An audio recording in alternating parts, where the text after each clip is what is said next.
বৈশাখের শুকনো হাওয়ার মতো ধুলো ছড়ানো জীবন যার, তাকে বলো কষ্ট পেও না। সে হয়তো বিরক্ত হয়ে দুটো গাল দেবে তোমার।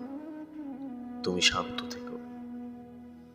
তুমি তাকে দিও বিকেলের দিক ভাঙা ঝড়, তীব্রতম গতি নিয়ে যখন তার জীবনকে এলোমেলো করে দেবে হাওয়া, সে ফের বিরক্ত হবে, অশ্রাব্য গালি দেবে হয়তোবা।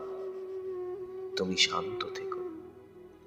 এই ঝড়ের পরেই আমি তাকে পাঠাবো এক নিস্তব্ধ অন্তর, অনন্ত জীবন বোধ আর এক শান্ত চরাচর।